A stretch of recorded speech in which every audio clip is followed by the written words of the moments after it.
கர்நாடகத்தில் இருக்கும் திரு டி.கே. சிவகுமார் அவர்களுக்கும், திமுகவின் குடும்பத்திற்கும் கட்சியை தாண்டி ஒரு நல்ல உறவுகள் இருக்கிறது.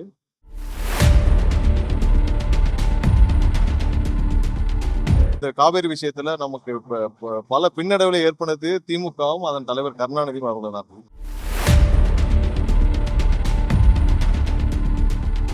தண்ணீர் திறக்காதீர்கள்,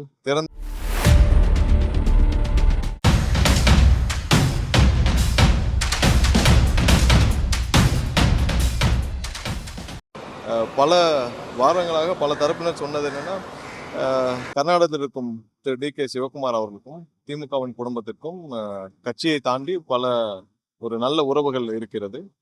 அவர்கள் பல வருடங்களாக அவர்கள் இருவருக்கும் பல நல்ல உறவுகள் இருக்கிறது. அதனால் இவர்கள் என்ன சொல்வார்களோ அதுதான் அவர்களும் செய்வார்கள். டி.கே. சிவகுமார் எல்லாவற்றையும் விட திமுக குடும்பம் மீண்டும் ஆட்சிக்கு வர வேண்டும் என்று பல வகையில் விரும்பினார். காங்கிரஸ் தலைமை சொல்வதை கேட்பதை விட டி.கே. சிவகுமார் திமுக குடும்பம் ஸ்டாலின் அவர்கள் சொல்வதை தான் அதிகமாக கேட்பார் என்று பல தரப்பினர் சொல்லி வந்தார்கள். அதே மாதிரிதான் கடந்த ஒரு வாரம் நடந்ததும் இருக்கு.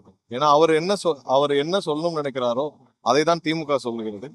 திமுக சொல்வதை தான் அவரும் சொல்கிறார். இவர்கள் இருவரும் இதே மாதிரிதான் கருணாநிதி காலத்திலும் அம்மையார் புரட்சி தலைவர் அம்மா அவர்களுக்கு பெயர் வந்துவிடக்கூடாது என்பதற்காக பல வகையில் முட்டுக்கட்டை போட்டு தண்ணீர் திறக்காதீர்கள், திறந்தால் அந்த அம்மாவிற்கு பெயர் கிடைத்துவிடும் என்று பல அழுத்தங்களை கருணாநிதி அந்த காலத்திலே கொடுத்தார்.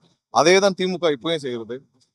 இந்த வார்த்தை, அதாவது தமிழக முதல்வர் தனிமைப்பட்டு நிற்கிறார் என்ற வார்த்தை எந்த வகையிலும் தமிழக மக்களுக்கு ஒரு பின்னடைவை ஏற்படுத்த வேண்டும் என்ற நோக்கத்தோடு அவர் தெரிவித்தது போல ஒருத்தது.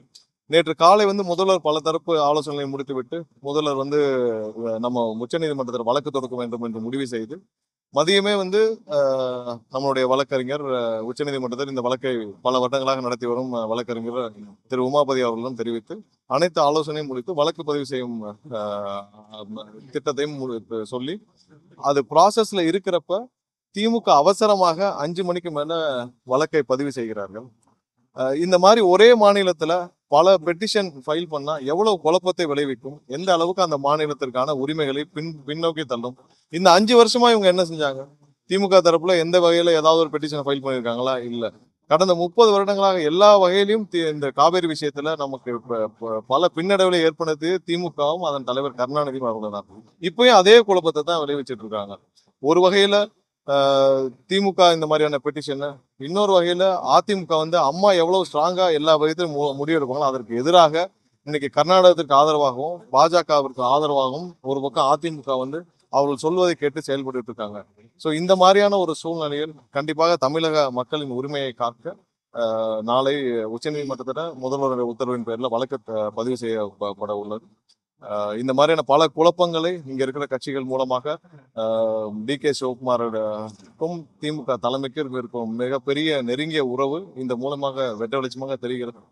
இந்த மாதிரியான ஒரு தரங்கெட்ட விதமான இந்த நடவடிக்கைகளை இவர்கள் இதோடு குறைத்து கொள்ள வேண்டும். முதல்ல உங்களுடைய வேலையை பாருங்க. மக்கள் உங்களுக்கு என்ன தீர்ப்பு அளித்தார்களோ அதை முதல்ல நீங்க ரியலைஸ் பண்ணுங்க. தமிழகத்துக்கு எதிராக இந்த மாதிரியான செயல்பாடுகளை உங்க தந்தை கருணாநிதி அவர்கள் பல தமிழக விரோத செயல்களை செய்தார். அதையும் நீங்கள் தொடர்ந்து செய்யாதீர்கள் என்று கேட்டுக்கொள்கிறேன்.